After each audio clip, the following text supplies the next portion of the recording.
और हमारी सहयोगी रुचि कुमार भी इस वक्त हमारे साथ जुड़ी हुई हैं, जो आपको तैयारी भी दिखाएंगी। क्योंकि देखिए, जैसे ही घड़ी में 8 बजेंगे वैसे ही मतगणना शुरू होगी और जो पहला रुझान है आप इंडिया टीवी पर देखेंगे। हमारा वादा यह है कि हमारी इस स्क्रीन पर आपको सारी जानकारी मिलेगी। आपको एक एक सीट का ब्यौरा मिलेगा, एक एक कैंडिडेट के बारे में जानकारी मिलेगी। तीसरी बार क्या प्रधानमंत्री बन पाएंगे नरेंद्र मोदी, ये भी जानकारी आज आपको इंडिया टीवी पर मिलेगी।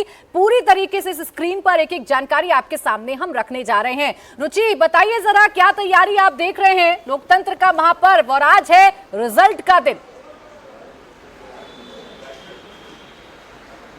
जी बिल्कुल, इस समय हम बीजेपी ऑफिस में है, लखनऊ का बीजेपी ऑफिस, और यहाँ पर अभी नेताओं के आने का सिलसिला नहीं शुरू हुआ है।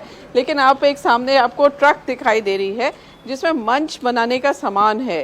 तो बीजेपी की यहाँ तैयारी है कि जैसे जैसे नतीजे आएंगे और उनको जैसी उम्मीद है कि बीजेपी के पक्ष में होंगे, वैसे यहाँ तैयारियाँ शुरू हो जाएंगी। अब यूपी में जो बीजेपी है उसके अंदर एक कॉन्फिडेंस है कि बीजेपी यूपी में बहुत अच्छा प्रदर्शन करेगी। उसके पीछे सबसे बड़ी वजह जो है वो प्रधानमंत्री नरेंद्र मोदी का चेहरा है, उनकी पॉपुलैरिटी है।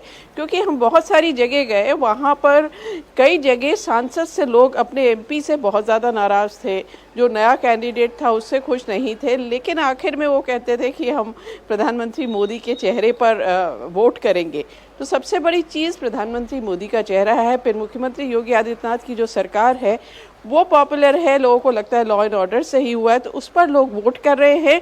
और उसके बाद सबसे बड़ा एक फैक्टर और है, वो है लाभार्थी, जिसके वजह से बीजेपी को लग रहा है कि इस बार उसको वोट मिलेगा।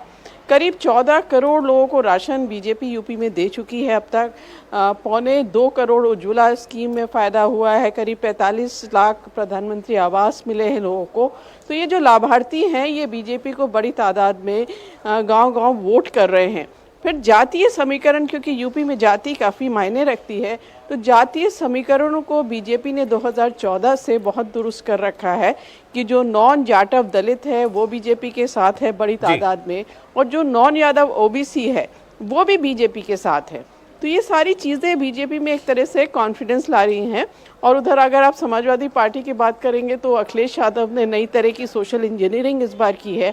जो पार्टी एमवाई जानी जाती थी, यानी मुस्लिम यादव, उसमें सिर्फ 5 यादवों को और 4 मुसलमानों को टिकट दिया है, 15 दलित को टिकट दे दिया है, 10 कुर्मियों को दे दिया है, निषाद है, राजभर है, कुशवाहा, मौर्य हैं। तो ये सारी चीजें समीकरण तो अपने अपने हिसाब से सेट किए गए थे। अब जनता ने ईवीएम में कैद कर दिया है तमाम उम्मीदवारों का फैसला, और किस राजनीतिक दल का क्या होगा ये आज पता चल जाएगा। अखिलेश यादव, जिनको अपने पिता के बाद पार्टी पर तो जरूर उन्होंने काबिज कर लिया अपना हक, लेकिन लगातार उन्हें हार का सामना करना पड़ रहा है। इस बार क्या वो जीत का सामना करेंगे? क्या जीत का सेहरा उनके सर पर बंधेगा? ये देखना वाकई में दिलचस्प होगा।